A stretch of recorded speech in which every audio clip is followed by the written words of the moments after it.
ನಮಸ್ಕಾರ. ಆಡಳಿತ ಪಕ್ಷದ ಈ ನಡೆಯ ಮರ್ಮವೇನು? ಪ್ರತಿಪಕ್ಷ ಕೊಟ್ಟ ಕೌಂಟರ್ ಅರ್ಥವೇನು?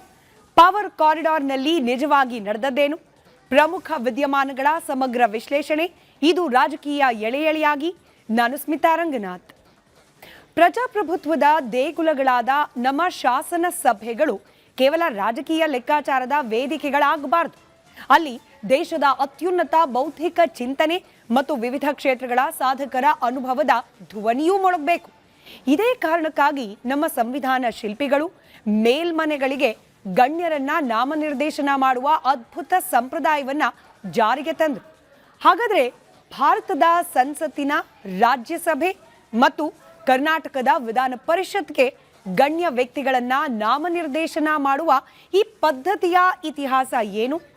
ಯಾವ ಕಾನೂನಿನ ಅಡಿಯಲ್ಲಿ ಮತ್ತು ಯಾವ ಮಾನದಂಡಗಳನ್ನು ಆಧರಿಸಿ ಈ ನಾಮನಿರ್ದೇಶನ ಪ್ರಕ್ರಿಯೆ ನಡೆಯುತ್ತೆ? ಈ ಕುರಿತ ಇತಿಹಾಸದ ಪುಟಗಳು ಮತ್ತು ಸಾಂವಿಧಾನಿಕ ಆಶಯಗಳಲ್ಲಿ ಏನಿದೆ ನೋಡೋಣ ಎಳೆಯಾಗಿ. ಸಂವಿಧಾನದ ಆಶಯ, ಶಾಸನ ಸಭೆಯ ಮಾನ, ನಾನಾ ಕ್ಷೇತ್ರದ ತಜ್ಞರಿಗೆ ಸದನದಲ್ಲಿ ಸ್ಥಾನಮಾನ. ಮಂತ್ರಿಮಂಡಲ ವಿಸ್ತರಣೆಗೆ ಅಂತ ದಿಲ್ಲಿಗೆ ಹೋದ ಮುಖ್ಯಮಂತ್ರಿ ಡಿಕೆ ಶಿವಕುಮಾರ್, ಮಾಜಿ ಸಿಎಂ ಸಿದ್ದರಾಮಯ್ಯ, ಕೆಪಿಸಿಸಿ ಅಧ್ಯಕ್ಷ ಬಿಕೆ ಹರಿಪ್ರಸಾದ್ ಹಾಗೂ ರಾಜ್ಯ ಕಾಂಗ್ರೆಸ್ ಪಕ್ಷದ ನಾಯಕರು ಇದೇ ವೇಳೆ ಪರಿಷತ್ ನಾಮನಿರ್ದೇಶನದ ಬಗ್ಗೆಯೂ ಕೂಡ ಪ್ರಸ್ತಾಪವನ್ನು ಮಾಡಿದ್ದಾರೆ. ಆದರೆ ಇನ್ನೂ ಅಂತಿಮಗೊಂಡಿಲ್ಲ. ಇದೇ ವಾರದಲ್ಲಿ ಮತ್ತೊಮ್ಮೆ ದೆಹಲಿಗೆ ಹೋಗಲಿರುವಂತಹ ಈ ನಾಯಕರು ವಿಧಾನ ಪರಿಷತ್ನ 5 ಸ್ಥಾನಗಳಿಗೆ ವಿವಿಧ ಕ್ಷೇತ್ರಗಳ ತಜ್ಞರು ಆಯ್ಕೆಯನ್ನು ಮಾಡಬೇಕಾಗಿದೆ. ಯಾಕೆಂದ್ರೆ ವಿಧಾನ ಪರಿಷತ್ಗೆ ನಾಮನಿರ್ದೇಶಿತರಾಗಿದ್ದಂತಹ 5 ಸದಸ್ಯರ ಅವಧಿ ಇದೇ 21ನೇ ತಾರೀಕಿಗೆ ಮುಕ್ತಾಯವಾಗಲಿದೆ. ಇನ್ನು ಯಾವ ಸದಸ್ಯರ ಅವಧಿ ಮುಕ್ತಾಯ ಆಗ್ತಿದೆ ಅಂದ್ರೆ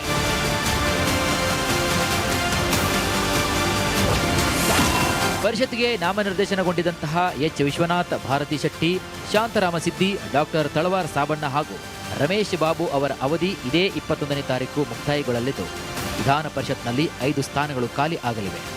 ಈಗ ತೆರವಾಗುತ್ತಿರುವಂತಹ ವಿಧಾನ ಪರಿಷತ್ನ ಈ 5 ನಾಮನಿರ್ದೇಶಿತ 5 ಸ್ಥಾನಗಳಿಗೆ ಯಾರನ್ನ ನಾಮಕರಣ ಮಾಡಬೇಕು ಅಂದ್ರೆ ಚರ್ಚೆಯಲ್ಲಿ ಕೇವಲ ಮುಖ್ಯಮಂತ್ರಿಗಳಿಗೆ, ಮಾಜಿ ಮುಖ್ಯಮಂತ್ರಿಗಳಿಗೆ, ಎಐಸಿಸಿ ಅಧ್ಯಕ್ಷರಿಗೆ ನಿಷ್ಠರಾದಂತಹ ಹೆಸರುಗಳೇ ಬರ್ತಿವೆ ವಿನಃ ನಿಜವಾದ ಆಶಯದಂತಲ್ಲ. ಹಾಗಾದ್ರೆ ಆ ನಿಜವಾದ ಆಶಯವಾದರೂ ಏನು ಅಂದ್ರೆ, ಭಾರತದ ಪ್ರಜಾಪ್ರಭುತ್ವ ವ್ಯವಸ್ಥೆಯು ಕೇವಲ ಚುನಾವಣಾ ರಾಜಕೀಯದ ಸುತ್ತ ಮಾತ್ರ ಸುತ್ತುವುದಿಲ್ಲ. ಅಲ್ಲಿ ದೇಶದ ಅತ್ಯುನ್ನತ ಜ್ಞಾನ, ಕಲೆ, ಸಾಹಿತ್ಯ ಮತ್ತು ಸಮಾಜ ಸೇವೆಯ ಅನುಭವವೂ ಕೂಡ ಮೇಳೈಸಬೇಕು ಎಂಬುದು ನಮ್ಮ ಸಂವಿಧಾನ ಶಿಲ್ಪಿಗಳ ದೂರದೃಷ್ಟಿಯಾಗಿತ್ತು.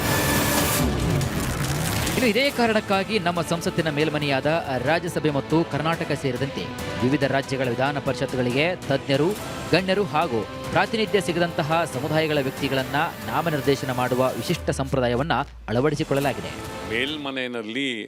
ಮೇಲ್ಮನೆ ರಚನೆ ಇರದೆ ಒಂದು ತಜ್ಞರಿಗೆ ಅಥವಾ ಸಮಾಜದ ಬುದ್ಧಿಜೀವಿಗಳಿಗೆ, ಸಾಹಿತಿಗಳಿಗೆ, ಕಲಾವಿದರಿಗೆ ಮತ್ತು ಯಾರಿಗೆ ಚುನಾವಣೆಯಲ್ಲಿ ಗೆದ್ದು ಬರೋದಕ್ಕೆ ಸಾಧ್ಯ ಇಲ್ವೋ ಅಂಥ ಸಮುದಾಯಗಳಿಗೆ ಮತ್ತು ಅಂಥ ವ್ಯಕ್ತಿಗಳಿಗೆ ರೆಪ್ರೆಸೆಂಟೇಷನ್ ಕೊಡೋದಕ್ಕೆ. ದೇಶದ ಕಾನೂನುಗಳನ್ನು ರೂಪಿಸುವಾಗ ಕೇವಲ ರಾಜಕೀಯ ಲೆಕ್ಕಾಚಾರಗಳು ಮಾತ್ರ ಕೆಲಸವನ್ನು ಮಾಡಬಾರದು. ಅಲ್ಲಿ ವಿಷಯ ತಜ್ಞರು ಮತ್ತು ಅನುಭವಸ್ಥರ ಅಮೂಲ್ಯ ಕೊಡುಗೆಯೂ ಕೂಡ ಇರಬೇಕು ಎಂಬುದು ಈ ನಾಮನಿರ್ದೇಶನ ಪ್ರಕ್ರಿಯೆಯ ಮೂಲ ಉದ್ದೇಶವಾಗಿದೆ.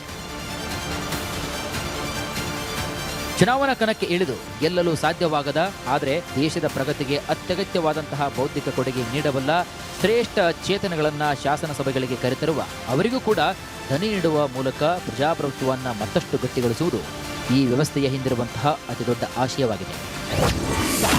ಬ್ರಿಟಿಷ್ ಭಾರತದ ಕೌನ್ಸಿಲ್ ಕಾಯ್ದೆಯ ಪ್ರೇರಣೆ, ಸಂವಿಧಾನ ಸಭೆ ಕೈಗೊಂಡ ಒಮ್ಮತದ ತೀರ್ಮಾನ. ಹಾಗಾದ್ರೆ ಈ ನಾಮನಿರ್ದೇಶನ ಮಾಡುವಂತಹ ಪದ್ಧತಿ ನಮ್ಮ ದೇಶದಲ್ಲಿ ಯಾವಾಗಿನಿಂದ ಜಾರಿಗೆ ಬಂತು ಎಂಬ ಪ್ರಶ್ನೆ ಮೂಡುವುದು ಸಹಜ. ನೋಡಿ, ಐತಿಹಾಸಿಕ ಪದ್ಧತಿಯ ಬೇರುಗಳು ಬ್ರಿಟಿಷರ ಆಡಳಿತಾವಧಿಯಲ್ಲಿಯೇ ಇದ್ದವು. ಬ್ರಿಟಿಷ್ ಭಾರತದಲ್ಲಿ 1861ರ ಭಾರತೀಯ ಕೌನ್ಸಿಲ್ ಕಾಯ್ದೆಯ ಅಡಿಯಲ್ಲಿ ಬ್ರಿಟಿಷ್ ಗವರ್ನರ್ ಜನರಲ್ ತಮಗೆ ಬೇಕಾದಂತಹ ಗಣ್ಯರನ್ನ ಶಾಸಕಾಂಗಕ್ಕೆ ನಾಮನಿರ್ದೇಶನ ಮಾಡ್ತಾ ಇದ್ರು. ಆದರೆ ಆಗಿನ ಉದ್ದೇಶ ಮತ್ತು ಇಂದಿನ ಸ್ವತಂತ್ರ ಭಾರತದ ಸಂವಿಧಾನದ ಉದ್ದೇಶಗಳು ಸಂಪೂರ್ಣವಾಗಿ ಭಿನ್ನವಾಗಿವೆ. ಬ್ರಿಟಿಷರು ಕೇವಲ ತಮ್ಮ ಹಿತಾಸಕ್ತಿ ಕಾಯುವವರನ್ನ ಆಯ್ಕೆ ಮಾಡ್ತಿದ್ರೆ, ಸ್ವತಂತ್ರ ಭಾರತದ ಸಂವಿಧಾನದ ರಚನಾ ಸಮಿತಿಯು ಇದನ್ನ ಸಂಪೂರ್ಣವಾಗಿ ದೇಶದ ಹಿತಕ್ಕಾಗಿ ಮರುರೂಪಿಸಿದೆ. ಸಂವಿಧಾನ ಸಭೆಯಲ್ಲಿ ಮೇಲ್ಮನೆ ರಚನೆಯ ಬಗ್ಗೆ ದೀರ್ಘ ಚರ್ಚೆಗಳು ಕೂಡ ನಡೆದಾಗ ಐರ್ಲೆಂಡ್ ದೇಶದ ಸಂವಿಧಾನದಿಂದ ಪ್ರೇರಣೆಯನ್ನು ಪಡೆದು ಭಾರತದಲ್ಲಿ ರಾಜ್ಯಸಭೆಗೆ ಗಣ್ಯರನ್ನ ನಾಮನಿರ್ದೇಶನ ಮಾಡುವಂತಹ ಅತ್ಯುತ್ತಮ ಪದ್ಧತಿಯನ್ನು ಅಳವಡಿಸಿಕೊಳ್ಳಲು ನಿರ್ಧರಿಸಲಾಯಿತು. 1950ರ ಜನವರಿ 26ರಂದು ನಮ್ಮ ಸಂವಿಧಾನ ಜಾರಿಗೆ ಬಂದಾಗಿನಿಂದ ಈ ವಿಶಿಷ್ಟ ಪ್ರಜಾಪ್ರಭುತ್ವ ಪದ್ಧತಿಯು ಅಧಿಕೃತವಾಗಿ ಜಾರಿಯಲ್ಲಿದೆ. ಚುನಾವಣೆ ಗೆಲ್ಲಲಾಗದ ಶ್ರೇಷ್ಠ ಚೇತನಗಳಿಗೆ ಅಧಿಕಾರ. ಸಂವಿಧಾನದ 70ನೇ ಮತ್ತು 171ನೇ ವಿಧಿಯಿಂದ ಸಾಕಾರ. ರಾಷ್ಟ್ರಪತಿ ಹಾಗೂ ರಾಜ್ಯಪಾಲರ ವಿವೇಚನಾ ಅಧಿಕಾರ. ಈ ನಾಮನಿರ್ದೇಶನ ಪ್ರಕ್ರಿಯೆಗೆ ನಮ್ಮ ಕಾನೂನು ಮತ್ತು ಸಂವಿಧಾನದಲ್ಲಿ ಗಟ್ಟಿ ನೆಲೆಗಟ್ಟಿದೆ. ಭಾರತದ ಸಂವಿಧಾನದ 80ನೇ ವಿಧಿಯ ಅಡಿಯಲ್ಲಿ ದೇಶದ ರಾಷ್ಟ್ರಪತಿಯವರು ರಾಜ್ಯಸಭೆಗೆ 12 ಮಂದಿ ಗಣ್ಯ ವ್ಯಕ್ತಿಗಳನ್ನ ನಾಮನಿರ್ದೇಶನವನ್ನು ಮಾಡ್ತಾರೆ. ಕೇಂದ್ರ ಸರ್ಕಾರದ ಶಿಫಾರಸಿನ ಮೇರೆಗೆ ರಾಷ್ಟ್ರಪತಿಯವರು ಈ ನೇಮಕಾತಿ ಆದೇಶವನ್ನು ಹೊರಡಿಸ್ತಾರೆ. ಅದೇ ರೀತಿ ರಾಜ್ಯಗಳ ಮಟ್ಟಕ್ಕೆ ಬಂದರೆ ಕರ್ನಾಟಕ ವಿಧಾನ ಪರಿಷತ್ತಿಗೆ ಸದಸ್ಯರನ್ನ ನಾಮನಿರ್ದೇಶನ ಮಾಡಲು ಸಂವಿಧಾನದ 171ನೇ ವಿಧಿಯ ಅಡಿಯಲ್ಲಿ ಅವಕಾಶವನ್ನು ಕಲ್ಪಿಸಲಾಗಿದೆ. ವಿಧಾನ ಪರಿಷತ್ತಿನ ಒಟ್ಟು ಸದಸ್ಯ ಬಲದ ಸರಿಸುಮಾರು 6ನೇ 1/ಭಾಗದಷ್ಟು ಸದಸ್ಯರನ್ನ ರಾಜ್ಯದ ಸಚಿವ ಸಂಪುಟದ ಸಲಹೆಯ ಮೇರೆಗೆ ಗೌರವಾನ್ವಿತ ರಾಜ್ಯಪಾಲರು ನಾಮನಿರ್ದೇಶನವನ್ನು ಮಾಡ್ತಾರೆ. ಕರ್ನಾಟಕ ವಿಧಾನ ಪರಿಷತ್ನಲ್ಲಿ ಒಟ್ಟು 75 ಸದಸ್ಯ ಬಲವಿದ್ದು ಇದರಲ್ಲಿ 11 ಸದಸ್ಯರನ್ನ ರಾಜ್ಯ ಸರ್ಕಾರದ ಶಿಫಾರಸಿನ ಆಧಾರದ ಮೇಲೆ ರಾಜ್ಯಪಾಲರು ನಾಮನಿರ್ದೇಶನ ಮಾಡುವ ಸಾಂವಿಧಾನಿಕ ಅಧಿಕಾರವನ್ನು ಹೊಂದಿರ್ತಾರೆ. ಕಲೆ, ಸಾಹಿತ್ಯ, ವಿಜ್ಞಾನ ಮತ್ತು ಸಮಾಜ ಸೇವೆ. ಸಹಕಾರ ಚಳವಳಿಗೆ ಕರ್ನಾಟಕದಲ್ಲಿ ವಿಶೇಷ ಪ್ರಾಶಸ್ತ್ಯ. ನೋಡಿ, ಯಾರನ್ನು ಬೇಕಾದರೂ ಈ ಸ್ಥಾನಗಳಿಗೆ ನೇಮಿಸಲು ಸಾಧ್ಯವಿಲ್ಲ. ಸಂವಿಧಾನದಲ್ಲಿ ಇದಕ್ಕೆ ಸ್ಪಷ್ಟವಾದಂತಹ ಮಾನದಂಡಗಳನ್ನು ವಿಧಿಸಲಾಗಿದೆ. ರಾಜ್ಯಸಭೆಗೆ ನಾಮನಿರ್ದೇಶನಗೊಳ್ಳುವಂತಹ ಗಣ್ಯರು ಪ್ರಮುಖವಾಗಿ 4 ಕ್ಷೇತ್ರಗಳಲ್ಲಿ ಅಪಾರವಾದ ಸಾಧನೆ ಅಥವಾ ಪ್ರಾಯೋಗಿಕ ಜ್ಞಾನವನ್ನು ಹೊಂದಿರಬೇಕಾಗುತ್ತದೆ. ಅವುಗಳೆಂದರೆ ಸಾಹಿತ್ಯ, ವಿಜ್ಞಾನ, ಕಲೆ ಮತ್ತು ಸಮಾಜ ಸೇವೆ.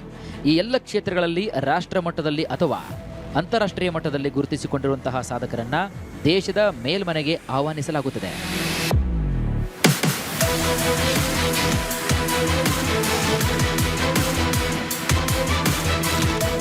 ಇನ್ನು ರಾಜ್ಯದ ವಿಧಾನ ಪರಿಷತ್ ವಿಷಯಕ್ಕೆ ಬಂದರೆ ಈ 4 ಕ್ಷೇತ್ರಗಳ ಜೊತೆಗೆ ಮತ್ತೊಂದು ಪ್ರಮುಖ ಕ್ಷೇತ್ರವನ್ನು ಸೇರಿಸಲಾಗಿದೆ.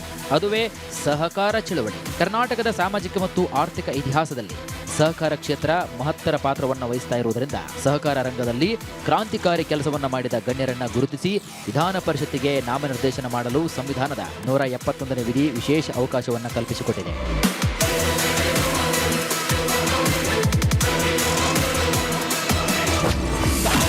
ಪಕ್ಷಪಾತ ರಹಿತ ಮುಕ್ತ ಮತ್ತು ಪ್ರಬುದ್ಧ ಚರ್ಚೆಗಳು. ಯುವ ಜನಾಂಗಕ್ಕೆ ಮಾದರಿಯಾಗುವ ಪ್ರಬುದ್ಧ ಧ್ವನಿಗಳು. ಕೊನೆಯದಾಗಿ ವಿಧಾನ ಪರಿಷತ್ ಅಥವಾ ರಾಜ್ಯಸಭೆಗೆ ಗಣ್ಯರನ್ನ ನಾಮನಿರ್ದೇಶನ ಮಾಡುವಂತಹ ಹಿಂದಿನ ಮೂಲ ಆಶಯವಾದರೂ ಏನು ಎಂಬುದನ್ನು ಅರ್ಥ ಮಾಡಿಕೊಳ್ಳುವುದು ಬಹಳ ಮುಖ್ಯವಾಗುತ್ತೆ. ರಾಜಕೀಯ ಪಕ್ಷಗಳ ಸಿದ್ಧಾಂತಗಳಿಂದ ದೂರವಿದ್ದು ಕೇವಲ ಸಮಾಜದ ಏಳಿಗೆಗಾಗಿ ದುಡಿಯುವಂತಹ ತಜ್ಞರ ಧ್ವನಿ ಶಾಸನ ಸಭೆಗಳಲ್ಲಿ ಮೊಳಗಬೇಕು ಎಂಬುದು ಇದರ ಮೂಲ ಆಶಯ.